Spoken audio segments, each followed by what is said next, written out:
Guys. Once again, to everybody who joined us very well in advance, I really thank you for your punctuality as well as for your interest in our particular session. Few people are still pouring into the meeting room. Everybody is most welcome, and we are very happy that you're here with us today. My name is Praveen Joseph. I'm a cybersecurity consultant as well as a cybersecurity trainer, working with Ingram Micro Cybersecurity based out of the Dubai office. I've been here with Ingram for the last 3 years since the inception of our division, cybersecurity division. A very quick introduction to who we are. Ingram Micro, if you're not familiar with us, we are the largest technology distributor on the planet. $50 billion organization with about 35,000 employees spread across 54 countries around the world. And we have operations around 130 plus countries around the world. So we are pretty much there in every area of the world where there is any component pertaining to technology that happens. The cybersecurity division, we are a center of excellence in the area of cybersecurity.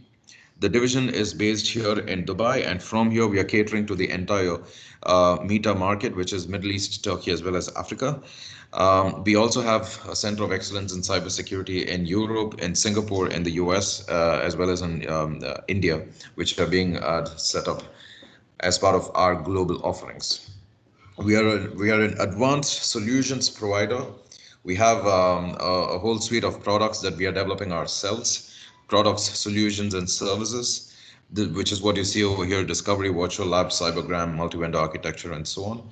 I will not jump into the details of these. I will save these for another day because each of these topics is a full session in itself.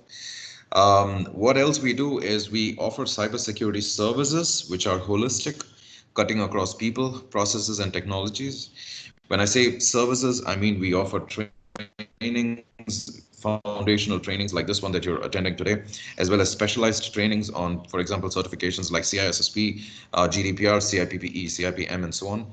We also offer consultancy services and technical assessments, managed security services, MDR, as well through our SOC, Security Operations Centers, which are available here in the UAE, in Saudi, as well as in India and Pakistan. We have distributions that we do of a whole suite of technology, cybersecurity technology vendors, which are the logos that you see on, the logos that you see right here. If I may just use the pointer, yes. So these are the vendors that we distribute. There's 30 plus vendors in cybersecurity that we are distributing. And of course, we are based full-time in Dubai. Like I mentioned, our office is in Dubai Internet City. This is the new office at the Innovation Hub where we relocated about a year back, brand new office. And a team of more than 300 plus is sitting in this particular building in Internet City. All right, with this particular introduction, guys, let's jump straight into the training itself. The topic for today is success metrics in cybersecurity incident response. All right, so this is the topic that I'm going to be talking about, and what is our objective in this particular session? When an organization is breached, they have to go through a certain series of steps to respond to the breach, to respond to the incident itself. When we are carrying out this particular activity of responding to an incident, how do we evaluate ourselves? What are the metrics that we have to define that can actually characterize how well we have responded to this incident? These metrics is what we are going to try to uncover as part of today's training. All right. So the agenda that I've got laid out for you today, we're first going to understand what is a cybersecurity incident itself. What is a fundamental of a cybersecurity incident? And then we're going to look at typical attitudes that organizations have towards cybersecurity incidents. How is it that organizations perceive the need for cybersecurity incident response? All right, we're going to analyze some of these areas. Once we complete this, once we've set out the foundations and the basis, we're going to do a case study for sort of analysis of two cybersecurity incidents. All right. What we'll do is we'll look at the different stages of cybersecurity incident response, and then we'll see how through two case studies, organizations in the real world actually went through those stages of cybersecurity incident response. When we do this, we'll try to identify what are those metrics, the topic for today's session. What are those metrics for cybersecurity incident response success? We'll identify those metrics and we'll try to evaluate these two organizations against those multiple metrics. This is the plan for the day. And like I said, it's a 90-minute session, but I don't really see myself taking the entire 90 minutes because I'll be parking the last 10 to 15 minutes specifically for your test, wherein I will give you the link to the test and you can, you can just assess yourself in where you stand from the concept. All right, so this is the broad agenda. The first point that I want to cover is how do you describe a security incident itself? So those of us here, in fact, when I looked at the people who have registered for today's training, guys, to be honest, we have a very, very overwhelming response for the session. I got like 90 plus registrations, which is excellent by any means. And you can see for yourself, we have a very, very cross-functional, cross-dimensional team of experts from different backgrounds, different organizations present in the room today. Now, if you are from a cybersecurity background, you will immediately recognize these three letters over here, C, I, as well as A. All right. I deliberately did not expand these over here because I'm going to explain them in detail to you right now. Any textbook that you pick up on cybersecurity, within the first 3 pages, or let's say 5 pages, when you start reading, you will find these three terminologies, C, I, as well as A, which are described in that textbook. What do they stand for? C stands for confidentiality. I stands for integrity and A stands for availability. Any cybersecurity expert, information security expert, or even privacy expert is very, very well versed with these three terminologies. Even if you're not from a security background, but if you're from a technology background, you can easily understand what I mean. C means information is confidential. I means integrity. A means information is available. What do I mean by these? Information is confidential in the sense it is visible only to authorized entities. I means information is modifiable only by authorized entities. And A means information is available to the authorized entities.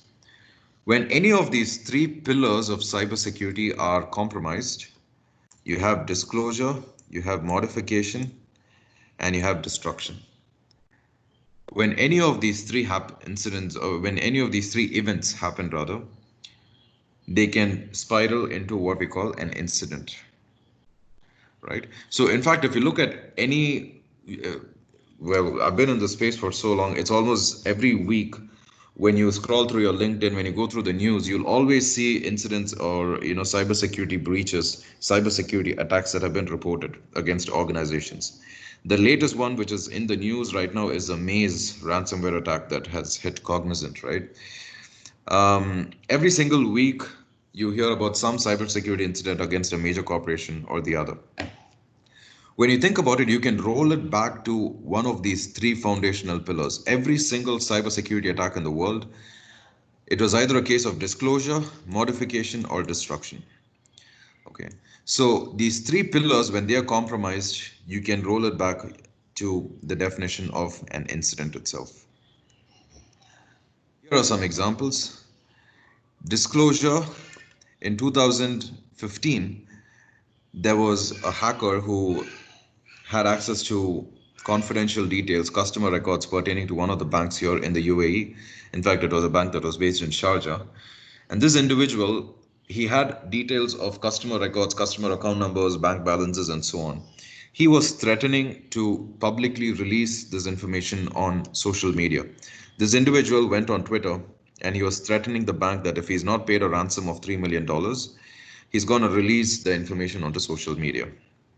This was a case of disclosure. If you think about it, that's a compromise of confidentiality. Similarly, modification, which is a compromise of integrity of information. You are well familiar with the Volkswagen scandal of 2015 again, wherein the Volkswagen Corporation, one of the most respected and reputed brands in the automotive industry, it came to light that there was a lot of internal fraudulent reporting of the emission numbers of their vehicles, just in order to ensure that they are compliant with the emission norms set by the government, set by the regulatory bodies in the US. So Cars which were actually, spitting out a lot more smoke were reported as being more compliant with the emission norms in which were prevailing within the US at that particular point. When this came to light, of course, a lot of jobs were lost because of individuals who were allegedly involved in fraudulent reporting of numbers. If you think about it, any accounting scandal, any fraudulent financial transaction, it pertains to modification of records illegally. The Enron scandal again of 2001, 2002, fraudulent misrepresentation of earnings within Enron Corporation. Again, the organization does not exist anymore. It was formerly one of the leading energy giants in the US. They don't exist anymore thanks to the major accounting scandal, which in fact led to the birth of the SEC, of the SOX, Sarbanes-Oxley Act from the SEC in the US itself. All of these financial, regulatory, accounting, fraudulent activities which come to light pertain to illegal modification of records.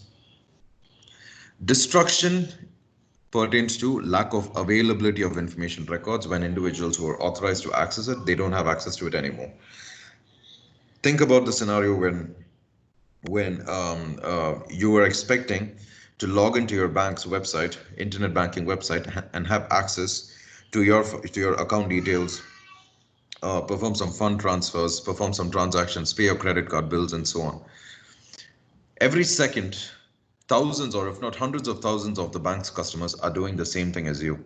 For this reason, from a bank's perspective, the internet banking website, availability of this website is extremely crucial from a revenue perspective. Now, take that same scenario to the case of a company like Amazon or Facebook or any of these online based platforms, internet e-commerce business. For them, availability of their platforms is everything. Think of the scenario of airlines, logistics, shipping organizations. In fact, I don't know if you're familiar with this particular LOT Airlines.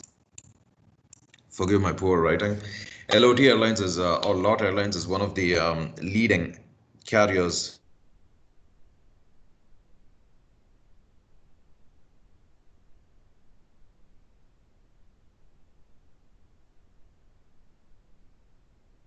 um, every time a flight takes off, guys, the pilot has to generate what we call a flight plan. The flight plan will contain the estimated time of departure, the altitude at which we're gonna start cruising, the cruising altitude, what is the exact route that the flight is gonna take, what is the estimated time of departure, and so on. All the parameters of the entire trip will be generated in the flight plan.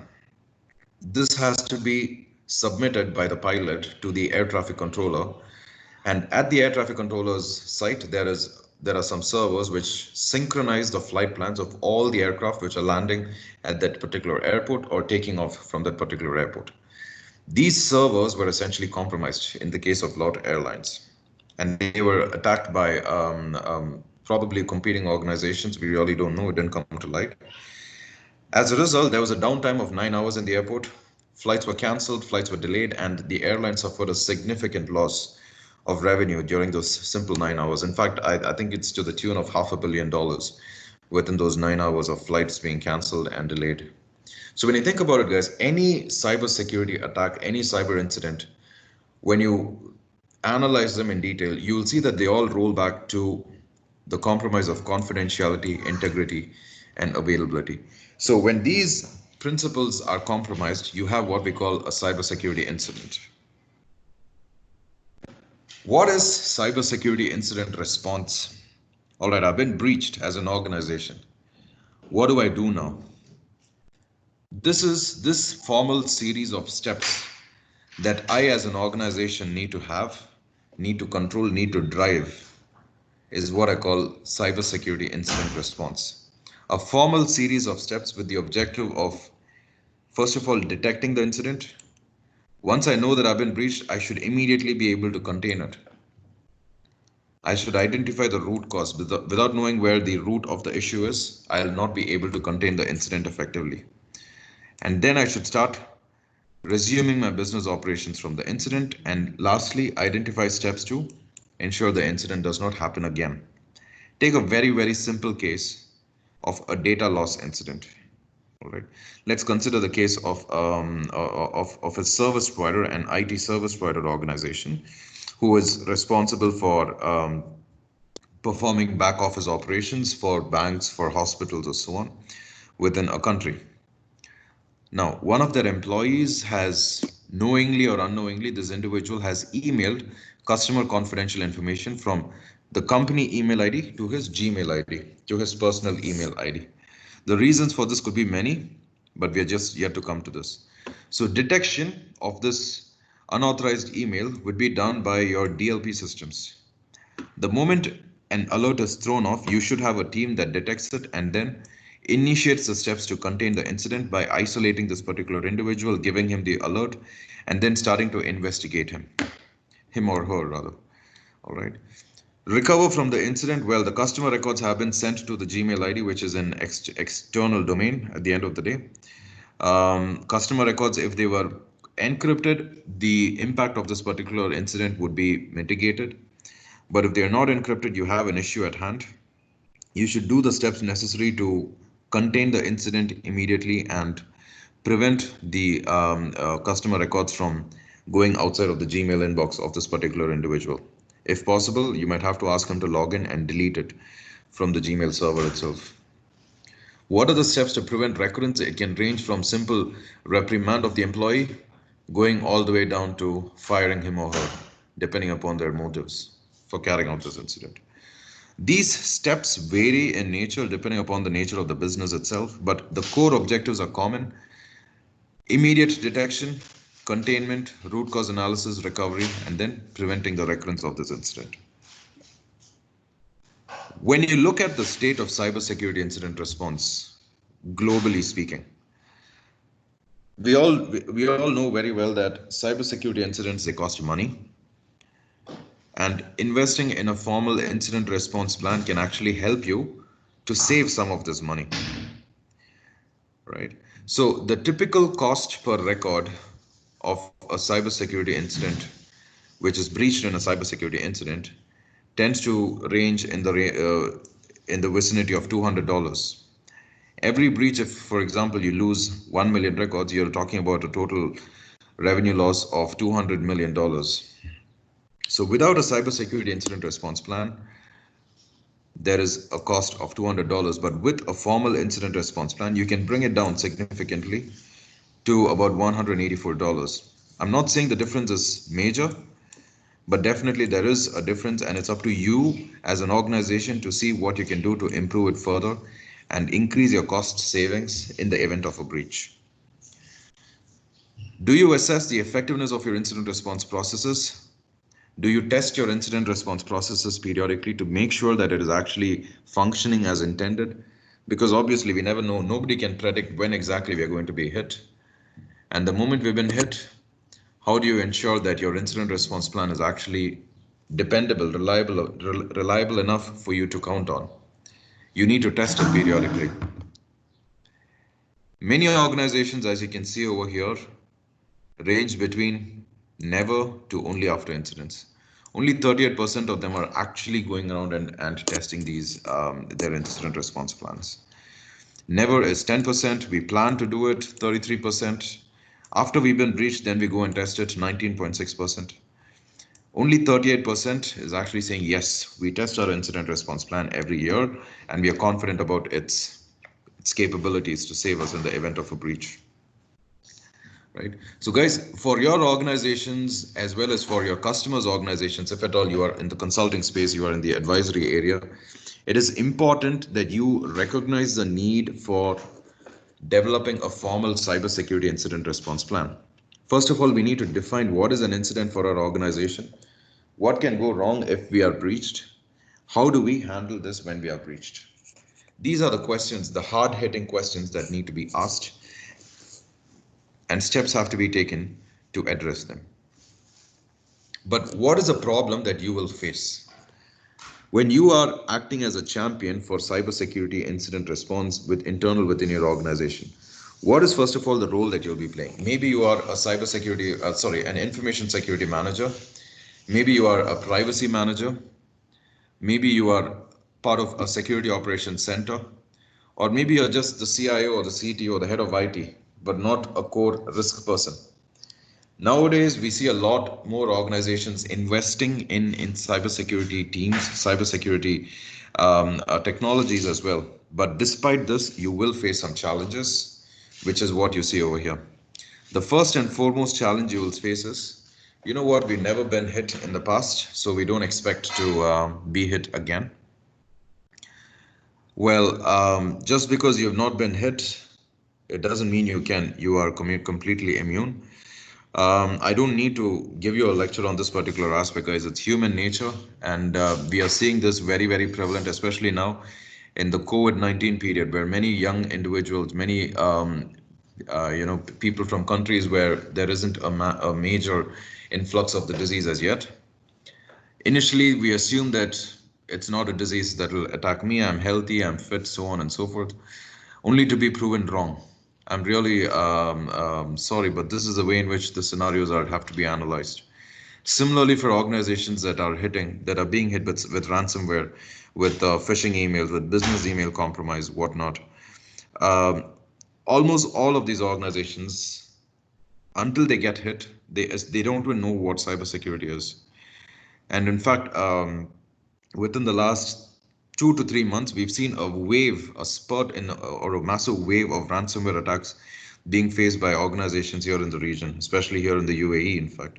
And many of them we've seen had very, very limited cybersecurity measures, or even let alone an incident response plan prior to the day they were actually hit. But of course, after they recovered from the incident, they have taken significant steps. They are more well aware.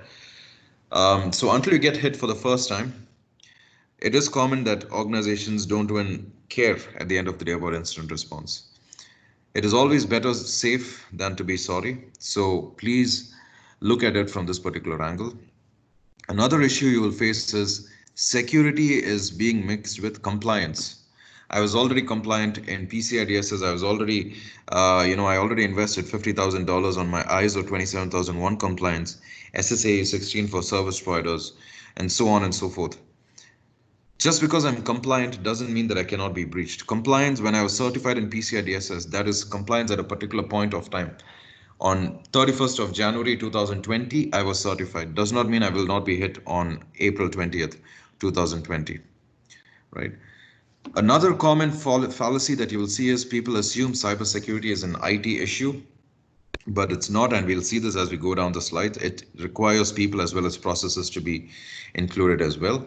And the last challenge that you'll face is organizations claim, you know what, I'm a very small organization, I'm a small business, I barely have a website, no one's going to target me. Again, a major fallacy. We've seen small companies which don't even have their own email domains being targeted by ransomware. Opportunistic attackers, they just want a few $100s or a few $1,000s. These are the small organizations that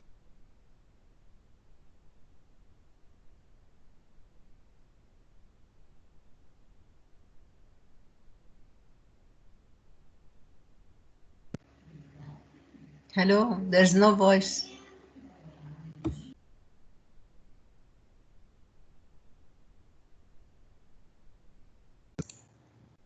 Hello, voice is gone, I guess.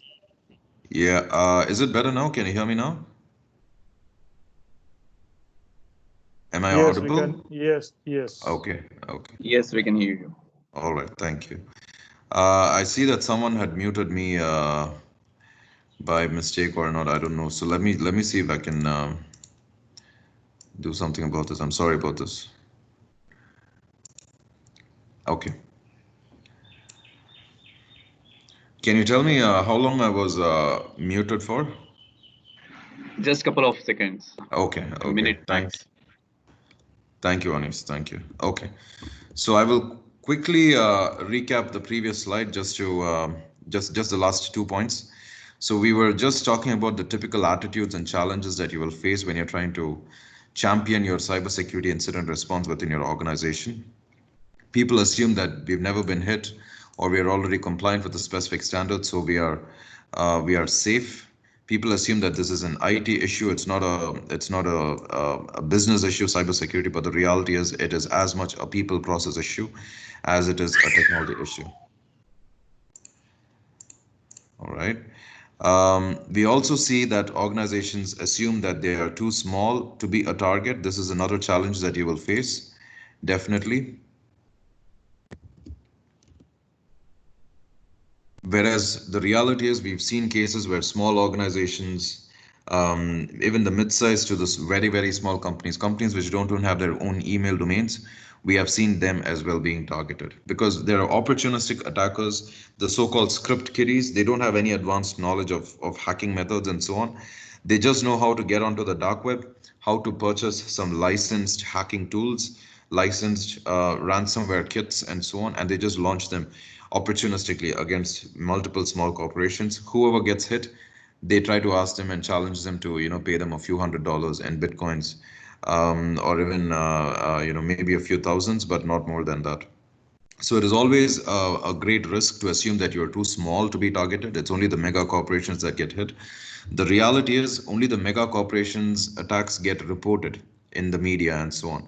Smaller organizations are also being hit, but it's just that they don't always come out and report it because they are able to handle it with their customers or so on, or they don't inform them at all at the end of the day. They pay the ransom and they get away with it. So multiple attitudes that you will see, which may come across as a challenge towards championing the cause for cybersecurity incident response. There are some more challenges for, towards effectiveness of your cybersecurity incident response plan. It is not tested at all, which means we wrote the plan 5 years ago, but we have not been audited in the past, so we have not really cared enough to test the incident response plan. It is not updated for the threats that we face today. There is a knowledge vacuum because we don't have qualified team. This is a big challenge. I will be honest with you, because in cybersecurity, the industry is still facing a huge shortage of qualified people, people with the right mix of skills, technical as well as business understanding. So yes, this is a challenge that organizations are facing. Delayed detection of incidents is also an issue, because the longer that an incident or an attacker stays internal to your network, the more time he has to penetrate deeper, to perform lateral movement, escalation of privileges, access more of your data, and so on.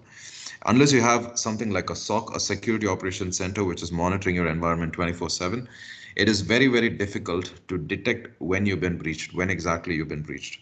In the case of ransomware, guys, if you think about it, it's just a matter of time before you understand that you've been breached, because your files have been encrypted now. So the sooner you detect it, of course, the better. The attacker will also notify you that he has got his hands on your files. But ransomware attacks, typically there are two possibilities. The first possibility is he's not he's not stolen your data. He's come into your network, he's encrypted your files, and now he's asking you for money. This is the most common or fundamental way of ransomware. Another possibility is he is stealing your data.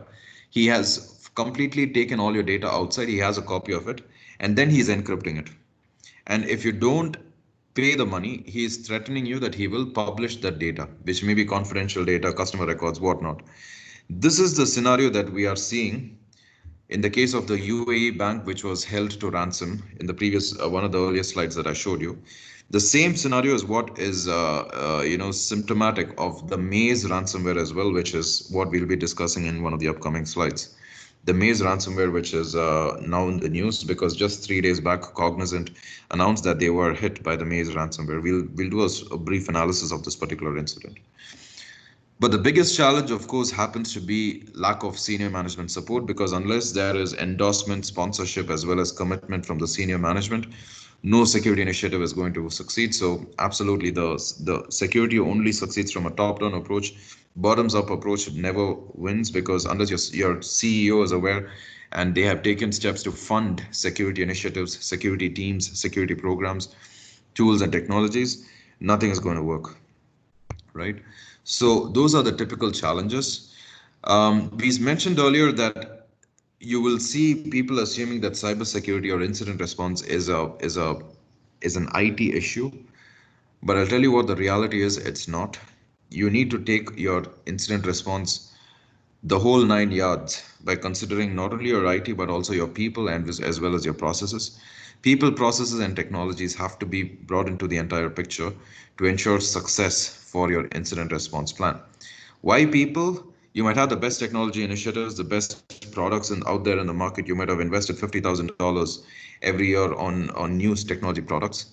But unless your people have been trained in terms of how not to email files to, for example, their Gmail IDs, how not to write down passwords, how not to click on phishing links, how not to talk too loudly in public domains about customer confidential information, how not to post too much information on LinkedIn, on Facebook, and other social media platforms. Unless all of these issues are addressed, your program is going to fail. Similarly, processes which regulate, which govern, which completely manage the way in which people and as well as technology interact with each other, unless you have those processes defined as well as monitored by your organization on an ongoing basis, your incident response is going to fail. Lastly is the technology solutions, incident response products, incident detection or breach detection products, ranging from simple antivirus to IDS, IPS, network intrusion detection systems, managed detection response, MDR, and MSSP services itself, which organizations can leverage today. So you need to have a holistic approach cutting across people, process, as well as technology. Core focus on technology alone is not going to help your incident response plan to win. Another important consideration is incidents can be of varying natures. I cannot assume that just because I've been breached, I can include my cybersecurity team, my information security team, my IT team, and my legal team, and then get away with it. That's not the way in which you have to consider incident response. It requires cross-functional participation because different teams across the organization have to come together and participate in defining your incident response plan as well as executing it. You might have an incident which was a physical security incident because someone has intruded into your office and carried away a laptop or a hard disk. They just stole it. You need to have HR involved because one of your employees has gone rogue, and this is a disgruntled employee, let's say, and this person has started deliberately causing servers to crash, deliberately leaking information out. Why is he doing this? He or she. HR has to be involved, definitely. Internal audit also has to play an important part because they will ensure that the incident is your incident response plan is being tested every year, every 6 months, or so on and so forth. One of the most important but less thought about teams is your media or corporate communications team because they are responsible for updating the outside world about the incident. They have to ensure that a consistent message is flowing out and that there is no conflicting statements. They should be the only official source through which statements about the incident have to be released to shareholders, customers, stakeholders, regulatory bodies, even to the employees, if you think about it. All right. So, any questions, guys, at this particular point? Let me just look at the chat.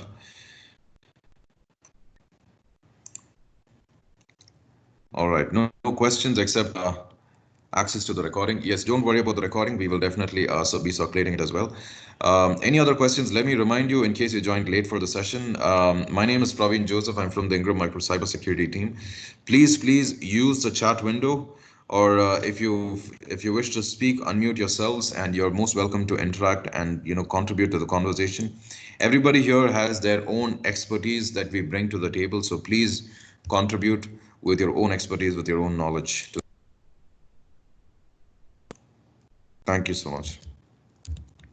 All right, we're moving on to the main core of today's session, which is success metrics in cybersecurity incident response. Now, if you had stayed with me for the last n number of minutes that I was talking about cybersecurity incident response, quick recap of what we covered.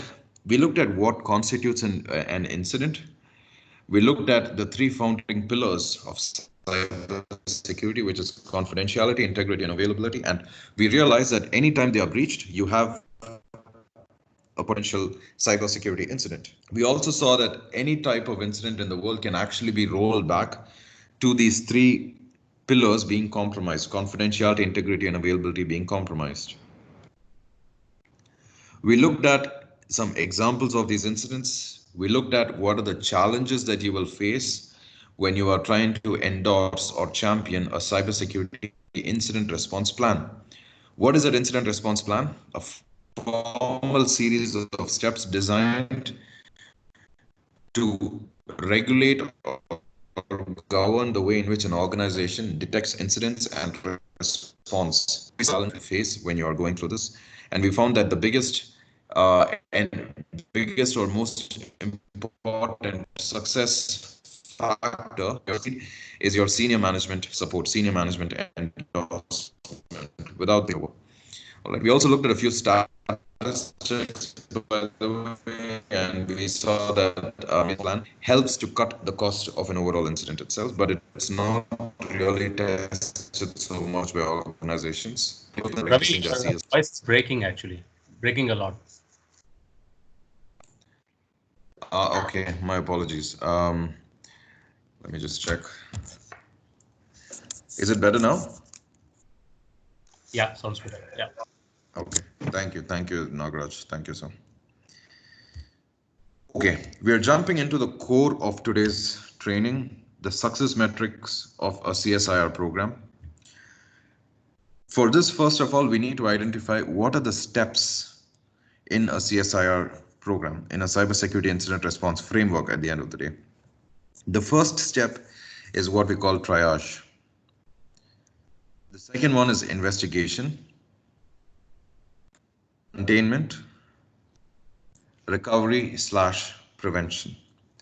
What do I mean by each of these? Now, guys, like I mentioned earlier, very briefly, different organizations have different frameworks or methodologies for incident response. But you will see some common elements, common objectives cutting across all of these frameworks, all of these methodologies. And these common elements are what I've put here on the slide, these 5 components that you see over here. The first one is triage, followed by investigation, containment, and so on. What do I mean by triage? Triage is a terminology which is borrowed from the medical practice. Assume someone has been involved in, let's say, a small road accident, and this person, all right, and this person is admitted to a hospital. What is the first step that will be carried out?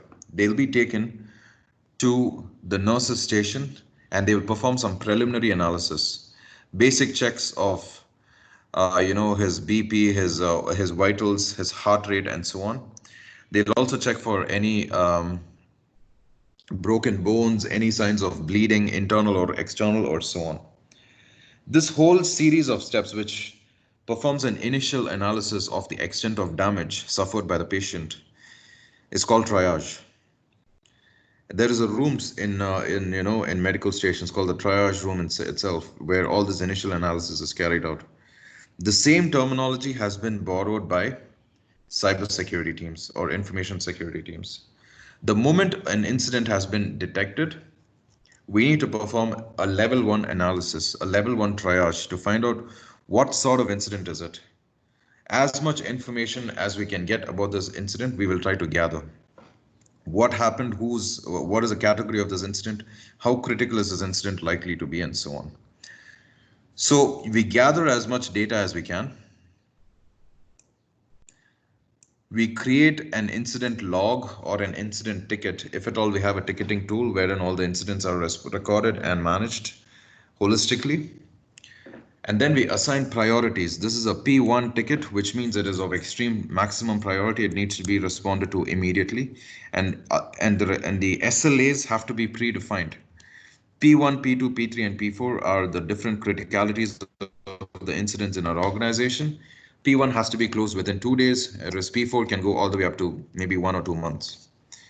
All right, and then we assign an investigator for this particular incident. Depending upon the type of the incident, depending upon the category, I'll have different categories of investigators. We saw on one of the previous slides, you might have investigators from physical security, you might have IT, you might have cybersecurity, you might have HR, legal, whatever it is. Depending upon the category of the incident, I will assign the investigator. Next up, the investigator takes over phase 2, wherein they start investigating and finding out What is the root cause of this incident? How can we quarantine the affected or impacted systems and servers and so on?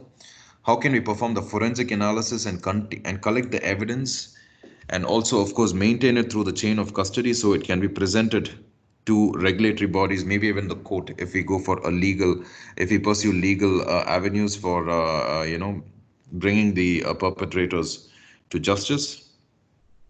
And also, what is the root cause of this incident? He has to correctly identify the root cause of this incident.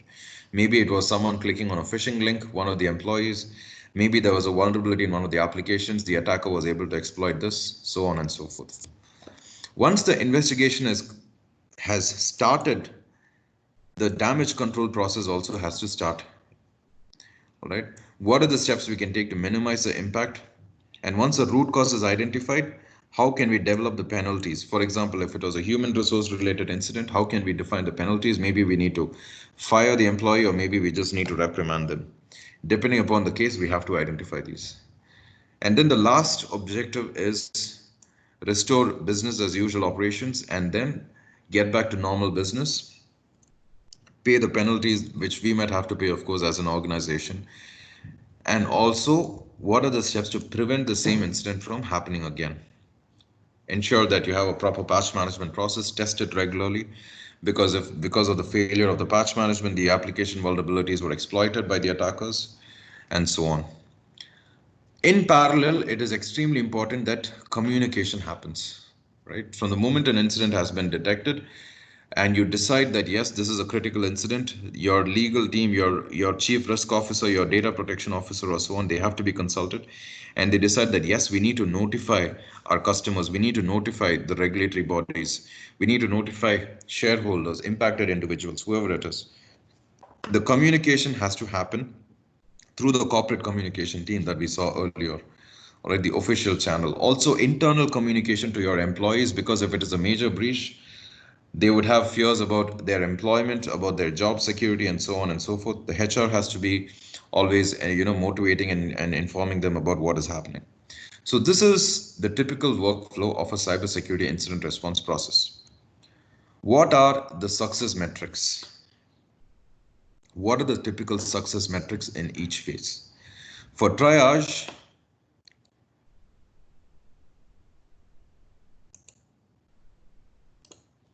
just a second, guys. Let me just erase all the ink. Yes. Okay. For triage, the most important metric, we are now trying to dissect what are the metrics. The most important metric is time to detect. Because the most important thing that we're doing in triage is detecting the fact that we've been breached. So how quickly can I detect it? That is an important metric, which is or an important KPI, so to speak. How many incidents have been formally documented? I mentioned it is good to have an incident response tool or an incident management tool, if at all it is available. Every incident which is formally documented, it is going to help you in the final phase, which is recovery or prevention. How do you ensure the incident does not happen again? Unless I've documented it properly throughout the entire life cycle, then it means that my incident response is not working well. So it has to be documented. There are some tools like, for example, BMC Remedy, which will help you to document incidents and take them through their entire life cycle workflow. How many cases are not self-investigated? What do I mean by this? Sometimes, especially within large corporations, you see that an incident has been detected. The people who detected the incident, they will start performing their own self-analysis because they feel that their job will be at risk. They found that, there was a case of customer records being compromised. They start to dig inside and, they start performing the analysis of why this happened. But the reality is they are just the customer support representative or the delivery team, the software developer, let's say, or a call center executive. They are not responsible or accountable for any investigations. If they perform self-investigation, all they will do is they will pollute the investigation environment when an actual authenticated forensic investigator comes on the scene. So it is always important, even from the crime perspective, that the scene of the crime, it is not contaminated. When they're performing self-investigation, this is exactly what employees will do. They have to be educated to quickly report it, not perform any sort of self-investigation. Have they performed self-investigation? If yes, that is one metric that I need to capture. It should be as low as possible. How many qualified investigators do I have access to? Like I mentioned, the investigator might be from HR, maybe from cybersecurity, maybe he's a forensic person, maybe he's IT, physical security, whatever. How many such experts does my company have access to? This is another metric that I need to define. If it is 5, maybe they are full-time, maybe they are available as part of a service provider with whom I've signed an exclusive agreement. Whatever it is, I need to document it. I need to measure that as a metric for the success of my cybersecurity incident response team, incident response process. The next one is investigation. What are the metrics for successful investigation of the incident? When I am performing incident investigation, I will need to go through different IT assets, maybe different physical physical assets, so on and so forth. For accessing these assets, I need to have access to the asset owners and asset custodians. Unless this list has been documented as part of a formal ISO 27001, ISMS implementation, or PCI DSS, or whatever it is, I'm going to lose time finding out who has access to, who's the owner of the asset, who's the asset custodian, and so on. And time is of the essence. You know this very well. The moment I've been breached, every single second counts. So if I already have this documented formally, and I have access as an investigator, I have access to the list of associated stakeholders pertaining to my investigation landscape, I'm going to lose time. All right. So an important metric over here is how many asset owners and asset custodians have been documented and recorded already and are available readily for the investigator. How many MSAs, master service agreements, with my service providers have SLAs defined for incident response? Now, this is more pertinent. For example, assume that you have delegated or outsourced a lot of your business process activities to service providers. Maybe you're using a third-party cloud service provider. Maybe you're using a third-party software developing company, third-party marketing company, HR, whatever it is, whatever has been outsourced. You would sign a master service agreement with them. In the master service agreement, you should have to call out clauses pertaining to incident response. The moment you've been breached, you need to notify me because I'm your customer. Within 5 minutes, within 10 minutes or 24 hours, I need to be notified. That SLA has to be defined. Not only that, every 15 minutes or every 24 hours or so on, I should get periodic updates from you because you're my service provider. You should update me periodically on what is the progress responding to this particular incident. How many MSAs has this been defined in? This will help me in my investigation, because if not, I'm just gonna lose time again. Updated call tree. What is the call tree? When you think of things, when you look at a BCP, or business continuity plan, you always have something called a call tree, which is a list of updated phone numbers and email IDs of your company's point of contact or stakeholders for different lines of the business. The moment there is a disaster, let's say that there has been an earthquake and people are scrambling for their lives, the BCP plan or the business continuity plan is the one-stop shop of reference through which you'll have different BCP coordinators supporting all the employees across the lines of business. These BCP coordinators have to be called. Their phone numbers, updated email IDs, or whatever it is, should be available in one single reference point, which is your BCP call tree. Similarly, the same call tree will help me when I've been breached. As an investigator, if I have an updated call tree with details about different stakeholders, different contact persons, that is going to save me time to perform the root cause analysis faster. Another metric is how many cases was the identity of your investigator protected? Why am I saying this? Why should the identity of the investigator be protected? So that there is no conflict of interest. He is completely independent in his investigation. I've seen this in many cases where business owners, business process owners, marketing teams, or even the C-level executives, they will keep pressuring the investigator to quickly accelerate the investigation. There may be even cases where they tell him to hide facts, to hide the truth, for various reasons, whatnot. We'll not get into that, but it is important that the identity of the investigator is protected so that the real root cause of incidents is identified and incidents are really subdued or mitigated and contained. How many trainings did you give to your team pertaining to incident response, to proper and formal cybersecurity incident response? This is another metric. So that their knowledge is updated, they are always on top of their subject. In terms of containment, the next phase, if you've effectively contained the incident, the same people will not be repeating that incident. Measure this. If you've effectively contained the incident, you should have proof to demonstrate that it has been contained. How do you demonstrate this? You should verify the containment. Measure this. These are the metrics for containment. For recovery as well as prevention, the obvious metric is how many times did we see the same incident recurring over and over again? That means that recovery is not happening, steps to prevent is not happening properly. And the most important metric for recovery is, of course, the time that we took to get back to business as usual.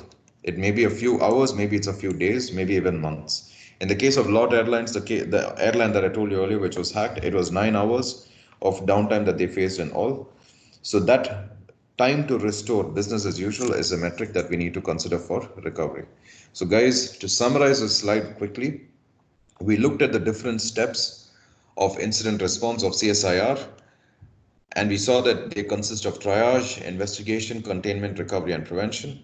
What are each of these? We went through that, and then we also identified what are the key metrics for success or the key KPIs for each of these phases, which is what you see right here on your slide. Now, what we're going to do is we're going to dissect actual cybersecurity attacks. I'm going to take the case of Saudi Aramco, the well-known Shamoon attack, which they faced way back in 2012. And we're going to see in the real world, how did Aramco perform when you gauge them against these metrics.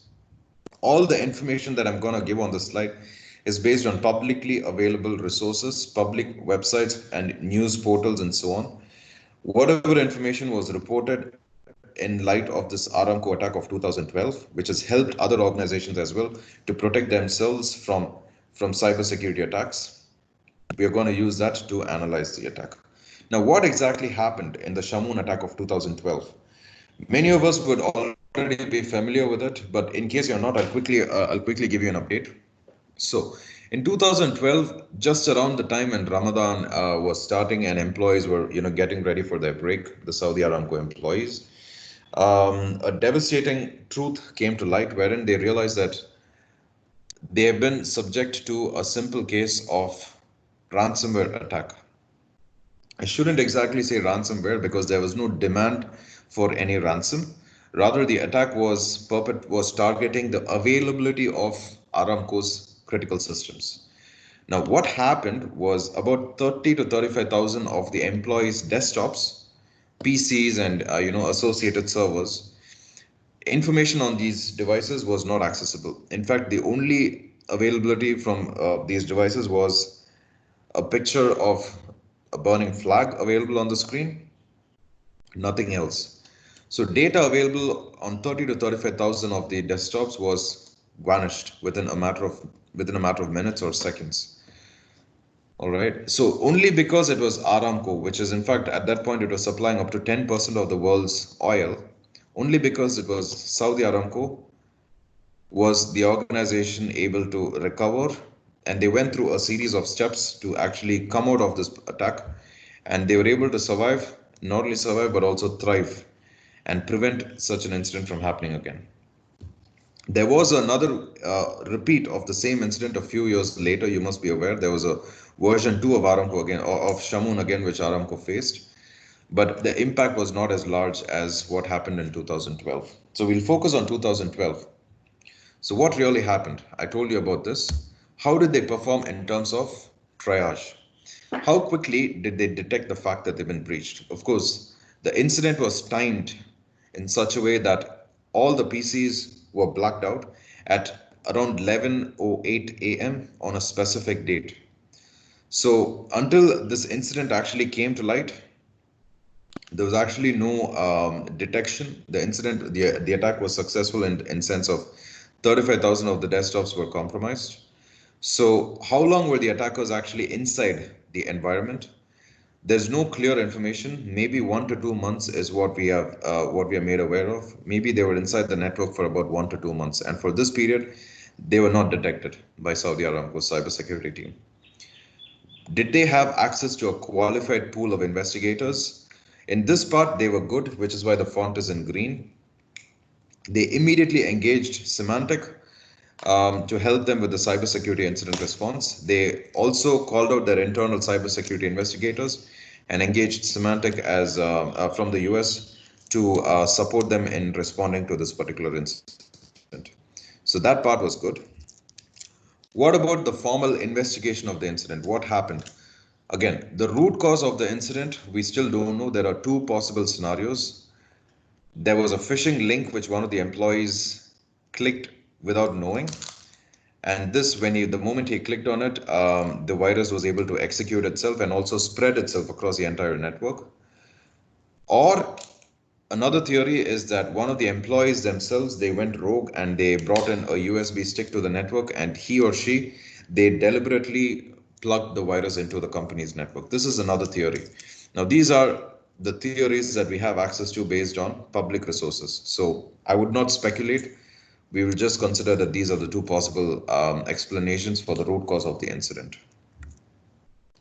What did they do to contain the incident? Now, this was something which was very good. They went to the extent of physically disconnecting the affected systems to make sure that they do not spread the malware onto more critical systems. In fact, we have to commend Aramco on this front because the core objective of the attackers was not achieved. They wanted to actually disrupt the critical systems which are responsible for supply of oil. They did not get to that core network. Rather, they got to the support systems, like, for example, internal systems like HR, finance, and so on. They got to the desktops pertaining to employees of support teams, but they could not get to the core delivery aspects of oil itself. So the core business was not significantly impacted. Of course, I would not say it was completely unimpacted. It was impacted to some extent, but it was containable. It was the incident was mitigated because the team was quick to respond. They physically disconnected servers and in fact went to the extent of sending fax messages and using fax machines and whatnot just to avoid emails being sent. They physically approved, stamped POs, physically signed on letters and so on. Went back a couple of decades in terms of connectivity and technology, simply to ensure the incident does not spread. So the containment measures that they took were very, very commendable, and we have to applaud the efforts that they took from this particular phase. What did they do to recover and get back to business as usual? Again, there were some very good things that they took here, but on the downside, as you can see in bullet points 4 and 5, there were some red flags as well. What did they do specifically? Well, they had one option, which was format all of the 30,000 or 35,000 impacted hard disks and reuse them. But they felt that it was too risky, so they decided not to go down that route. Rather, they placed an order for as many as 50,000 new hard disks. In fact, the demand for hard disks surged so much from Saudi Aramco within a matter of days that the price in the market of hard disks increased significantly. Right, so there was a massive demand, massive surge in demand, and the price itself started increasing simply because of the demand from Saudi Aramco.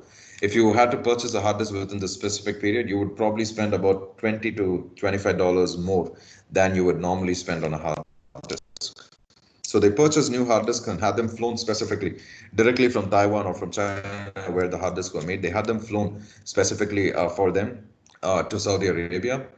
And like I mentioned earlier, they stopped using email. They started using fax and even typewriters to, type out POs and invoices and orders and sign on them. And they were sending them through regular post rather than relying on email and so on. It took them as many as 5 months to get back to business as usual. It wasn't something which could be controlled within a matter of a week or two. Rather, it took them 5 months. Of course, Aramco is a giant. It's a huge organization. Internal communications and coordination, getting everybody on the same page, and being, developing rapid response capabilities. These would have taken some time. It was mentioned, in fact, by the lady who led the recovery operations from Symantec. She mentioned that only because it was Saudi Aramco were they able to survive the incident. Any other larger organization or even a smaller organization, their ability to recover successfully from this incident, it is doubtful. Another KPI that we had identified was how many times is the same incident repeating from the perspective of prevention. Well, the same version of Shamoon resurfaced in 2016, but it wasn't as successful as the previous incident which we saw in 2012, but it did recur, right? Also, another thing that they did to prevent the incident from happening again, they set up a new SOC, they set up a new cybersecurity team, and made sure that the team was qualified to ensure the same incident does not happen again. So they did their due diligence to make sure recurrence is prevented. All in all, in summary, detection was not so effective because the attackers were in the network for a few months, but nobody realized this. Root cause analysis, we can only speculate that it is poor because we have these two theories, but we don't know for a fact how well they've identified the actual root cause of the incident. Containment was good. Recovery cost, if you assume that every single hard disk cost $100, they purchased $50,000. Sorry, 50,000 hard disks. 50,000 times 100, you can consider the recovery cost to be a minimum of $5 million. But of course, there are other costs as well, which we are not considered, like downtime, lost productivity, lost revenue, the cost of employees being replaced or new teams being set up, whatnot. All right. Recovery time also, we saw that it was 5 months, which was a little bit of a red flag. But then, given the size of the organization, the scale of their operations, we can consider that it would take as much as half a year for them to get back to business as usual. This was Aramco, guys, as we dissected the incident. What else we've done is we've also considered the case of the Maze ransomware, which was just reported a couple of days back by Cognizant. The beginning of this week, we woke up to the news that Cognizant, one of the largest IT service providers on the planet, in fact, one of the leading players on this in terms of IT service provision, solutions providers as well, they had been hit by a variant of ransomware called Maze. Maze has been in action since May 2019. Many leading organizations in the US, including in the underwriting business, the insurance space, have already been hit by Maze. Cognizant is not their first major victim. A lot of US-based corporations have already been hit, and they've reported this, of course, and taken steps. In case of Cognizant, the time to detect the particular incident, we still don't know yet. They've only started informing us that they've detected the incident and that they've started communicating to their clients, impacted clients, about the breach. But in terms of in-house expertise, Cognizant's internal security team, as well as relationships with external cybersecurity firms, it has been published by Cognizant that these pools of expertise have already been leveraged, and they're working 24/7 already to contain the incident and find out what went wrong. Which means root cause, we still don't know how exactly this attack perpetrated Cognizant. Maze has been known to deploy multiple tactics, including the use of phishing emails to trick employees, including the use of exploiting vulnerabilities within applications, which are used as part of corporate defense infrastructure, including firewalls, IDS, IPS, and so on. So application vulnerabilities have been known to be exploited by Maze, or even phishing emails have been known to be used as a tactic by Maze networks, by Maze attackers to penetrate networks. What are they doing to contain the incident? Well, Cognizant has conveyed that only the Cognizant network has been impacted. Customers' networks have still not been impacted. The impact of the incident is still within the Cognizant domain and not from their customers' domains, which are logically separated from Cognizant, so to speak.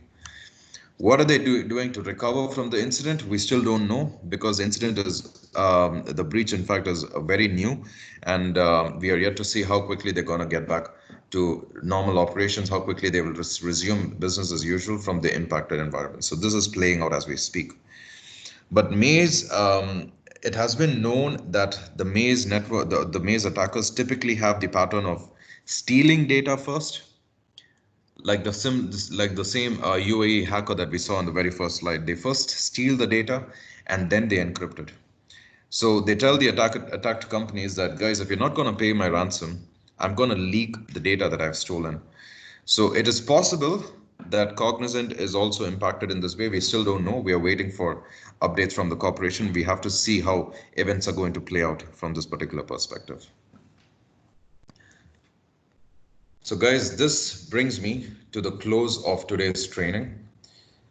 I really hope that you found it useful and informative. I will quickly now give you a link in the chat window. This is a very simple test for yourselves. Before we launch the test, if you have any questions, comments, feedback, your perspectives, your opinions, please bring them out right now. Now is the time to speak and ask us your questions, share your views, or you can even use the chat window if you feel that you're in a noisy environment. Please feel free to type into the chat window. We are very happy to take it from there. We'll take about a few seconds just for this. Hi, Praveen. Anis with you. Yes, sir. Hi, Anis. Hi.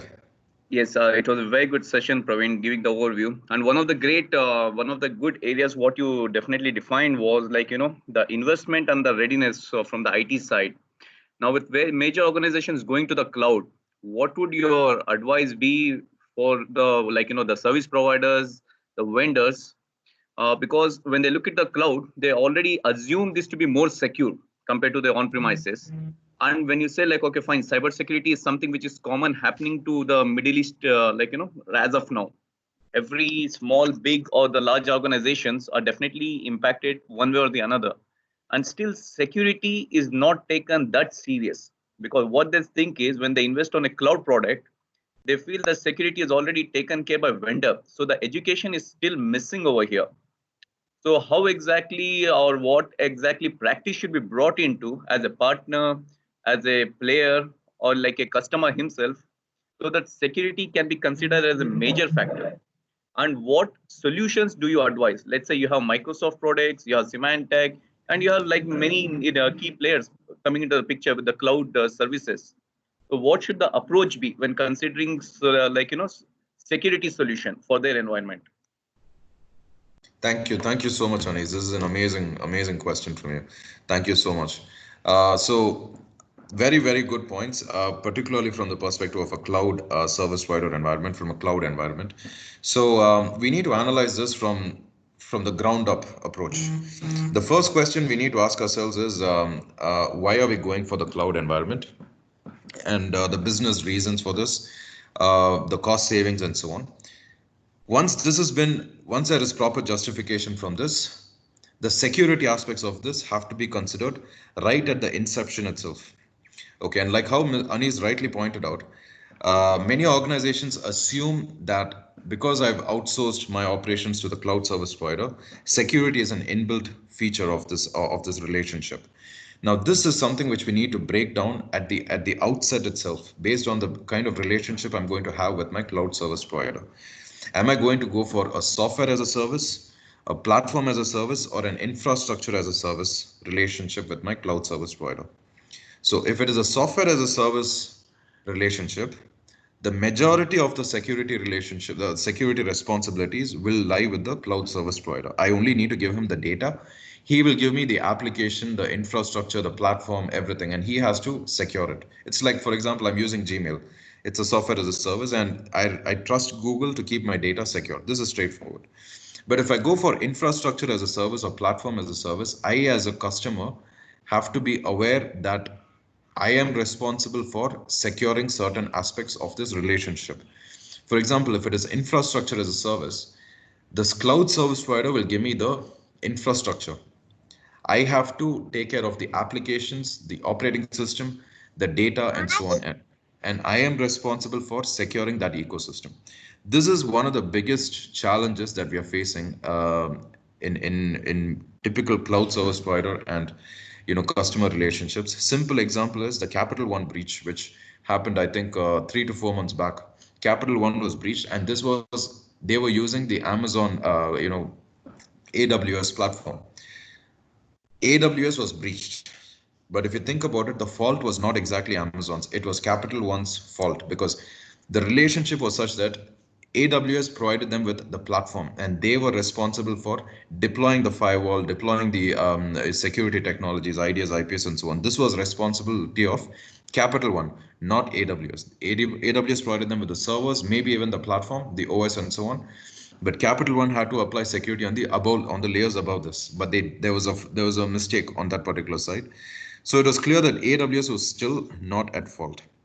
The majority of the leading cloud service providers, whether it's Azure from Microsoft, AWS, Google Cloud, or whatever it is, the majority of them, they have very, very high levels of security maturity, and most customers can go to them with trust. But the problem lies in the fact that the customer does not know or realize that there is some responsibilities from their side as well. Now, if you're going for these large companies, another interesting note for us is many of these companies, they allow us to test their infrastructure. So earlier they didn't provide us with this provision, but nowadays, whether it's Azure, whether it's AWS, they allow us to perform vulnerability assessments. They allow us to do penetration tests of their infrastructure, of course, with limitations and with terms and conditions and all of this applying. But they allow us to test the security of their infrastructure. This is one due diligence that we can perform. Another check that we can do, especially if you're going with smaller cloud service providers, not the leading big names, we can check with them what kinds of compliance certifications they have. Do they have an ISO 27001 certified data center? Have they got any other security related certifications? This is one thing to cover. The other thing to cover is what about the contracts, the contractual agreements that we sign with them? If they have detected that they've been breached, will they notify us quickly? How long will they take to notify us? Will they support us in the incident response? So on and so forth. All of these other points as well, they have to consider in the MSA phase itself that we sign up with the service providers. This is the broad list of points on these when you're looking at incident response from the perspective of cloud service providers. This is my 2 cents. I hope this helps.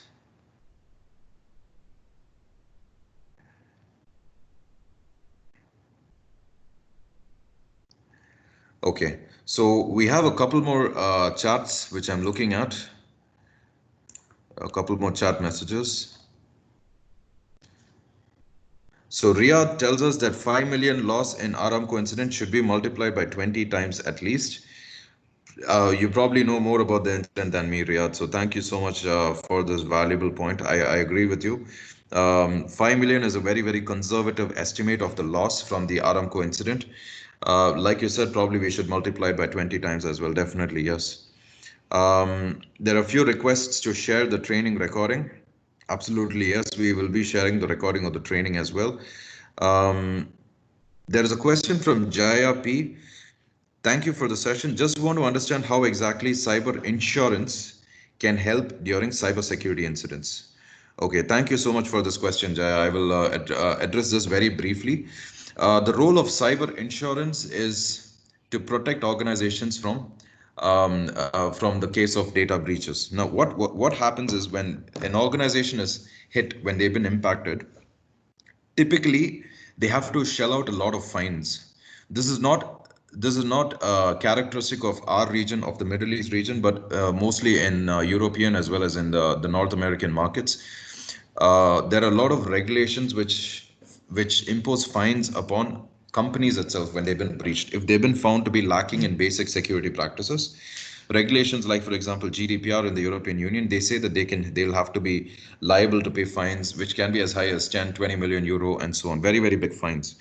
Companies, they try to shift the risk of being breached to insurance, just like how we take insurance like health or medical insurance and so on. They take cyber insurance with insurance service providers. These organizations, they will assess the company and they will perform security risk assessments, security audits and so on, ensure they have a minimum benchmark or baseline of security, and then they will sell them an insurance plan. So the plan tells them that, if at all you still get breached, we will be, paying the fines on your behalf. We will be, or not the fines, but rather we will be paying you as much as 10 million euros or 20 or 100 million euro, depending upon the plan that the company signs up for. And in return for this, they will have to pay a monthly premium to the insurance provider. This is the business model on which it is based. A lot of organizations, especially in Europe and the North American regions, we are seeing a lot of companies are picking it up. Here, I'm not very sure how quickly it is, how well it is actually picking up in the Middle East region. I think we still need some time for cyber insurance to become more of a trend here. Another interesting thing which I saw recently, a couple of weeks back, maybe even you might have seen this, cyber insurance companies are themselves being targeted by the attackers, right? So this is another interesting twist to the scene where we are seeing insurance providers from the cyber insurance space. They themselves are being hacked by the attackers, probably as a sign of retaliation. All right. I hope this helps, Jaya, just a little bit of perspective on the on the point of cyber insurance. Praveen, I have just one more query here. Yes. With the current crisis, COVID crisis, and definitely most organizations going for work from home, definitely security is one of the key aspects. So with does Ingram have any offering for its customers, for its partners, which we should be leveraging on or we should be considering post this session? Absolutely, absolutely, Anis. Thank you for this question. So from a COVID-19 perspective, now Ingram Micro, we have been very active supporting our customers to deal with the situation from a cybersecurity perspective. There are two main things that we are offering right now. The first one is these trainings and webinars just to enable people and so on, and make sure that employees are aware of the risks of cybersecurity. We are doing focused training sessions. We also are offering significant discounts on our remote assessment services like remote vulnerability assessments, remote penetration testing. There are promotions going on right now with massive discounts that we've launched, because customers, they want to ensure that during this downtime, during this period of downtime, they are not going to be targeted. We are offering them the ability to perform remote assessments, remote pen tests, remote vulnerability assessments, and so on at a massive discount. So there is a promotion which is going on right now about this as well. These are the two main areas: trainings as well as technical remote assessments, which we are launching, which we are offering remotely. In addition to this, we've also launched our products like Cybergram, which we saw earlier, which are they are not chargeable, rather they are available at no cost, but they enable customers to see how it's a form of a self-assessment tool, Cybergram, through which they can assess for themselves where they stand from the cybersecurity posture, and they can find out what are the risks present in their environment. They'll get a neat PDF report which tells them what they need to do to fix the issues. And definitely we are there to support them to fix the issues. Issues could pertain to missing patch management processes, missing security awareness mechanisms, missing incident response workflows, and so on. We are there to support them, but they will use the tool to find out what are the issues and then get in touch with us to fix the issues. So these are some of the avenues through which we are supporting the partners and customers. Anis, thank you for this. If you are interested to learn more about the ways in which we can help your organization, please just drop us a note. The email is cyber.meta@ingrammicro.com. I'm just putting it into the chat window, and we are more than happy to support you to address the risk. I'm seeing a lot of our customers are actually concerned because employees are working from home. Security has taken a backseat, and it's just a matter of time before they get targeted. We've seen an increase in the number of attacks as well within the last 1 month or so. There's been an increase in ransomware in the region. So we are asking our customers to be careful. We are contacting them and asking them to take the due diligence measures. So get in touch with us. We can definitely support you as well on these. There are 3 minutes more, and there's one more question from Sanjeev J. Can you briefly touch on the endpoint security options and importance when an organization moves IT services to the cloud? Okay, thank you, Sanjeev. This is another great question. In terms of endpoint security perspective, when you're moving your data to the cloud, when you're moving your operations over to the cloud. Now, typically speaking, let me just put my thoughts together for this answer. So we have two broad security solutions when you're looking at cloud security. One of them is called CASB, and the other one is called Cloud Workforce Protection Platform, CWPP. Okay, CASB as well as CWPP, the focus is governance of your overall cloud ecosystem. They will help you to get a complete perspective on what data you're putting out on the cloud, as well as how to protect it. CASB is a governance tool which shows you what data is out there, what is your cloud workload, and CWPP or Cloud Workload Protection Platform will help you to protect that workload. All right, the workload will consist of data, applications, interfaces, whatnot. All right, but your question, Sanjeev, is from the perspective of endpoints. Endpoints will be the tools through which your cloud workload is actually being uploaded to the cloud or maybe downloaded from the cloud. The basic endpoint security options, the first and most important is of course DLP, to make sure that the data is not uploaded to any other unauthorized platforms, whether it is USB or whether it is a third-party website which is not part of your authorized cloud ecosystem. So DLP is one important area. Then there is the other aspect of host-based intrusion detection systems, HIDS, which should be integrated with your SOC, right? So that even if there is a simple attack which is happening on one of your endpoints, you get an alert through your security operations center. And the other area is, of course, the basic antivirus, which has to be present on all your endpoint devices. These three, coupled with a formal endpoint lifecycle management process for your organization, which ensures that you have an inventory of your endpoints, you have formal mechanism to give them out to your employees and collect them, manage them through the lifecycle and so on, is what is very important. Like Anis has actually put into the chat window, EDR is also important. Can you emphasize on the importance of EDR in the current ecosystem? Endpoint detection and response pertains more to more on the perspective of identification of threats proactively pertaining to endpoint devices. So in this current ecosystem, when we are reliant heavily on endpoint devices for securing the entire network of the device, EDR also plays a critical role because they proactively help you to identify threats.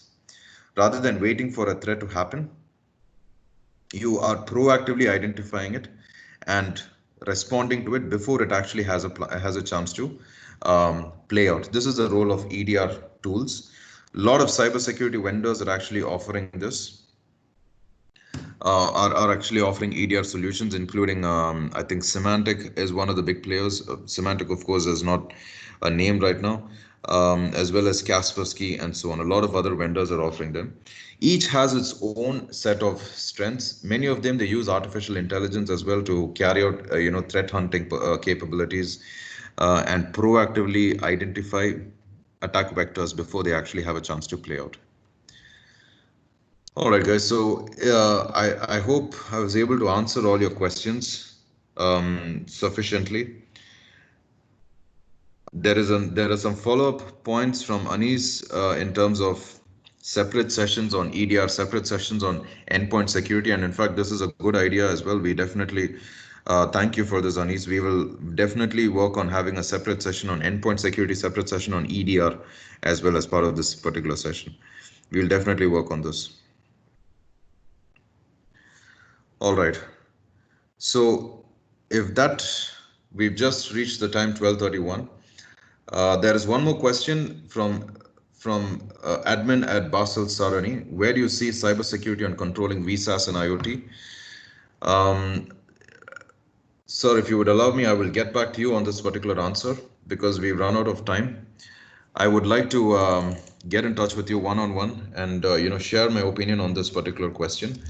What I will do is I will share on my screen the link for the test which I mentioned earlier. I hope you're able to see it on my screen. This is a third-party website, testmoz.com. It's simple test that we have created. Please take it up and test yourself. Just 10 simple questions. You can see where you stand on the whole takeaways from this particular session.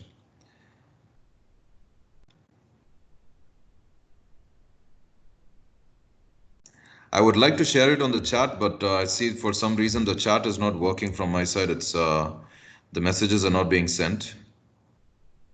So that's the reason I'm sharing it on the screen. I do apologize. Yes, Anis, thank you so much. Thank you so much, Anis. I'm seeing the chats on my phone, but it's not working on my laptop.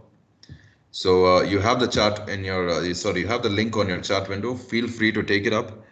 Thank you, Anis, for putting it here. And We enjoyed giving the session for you. We really hope you enjoyed attending the session as well from us. Thank you so much, and we hope you have a great rest of the day. Stay safe, everybody. Thank you.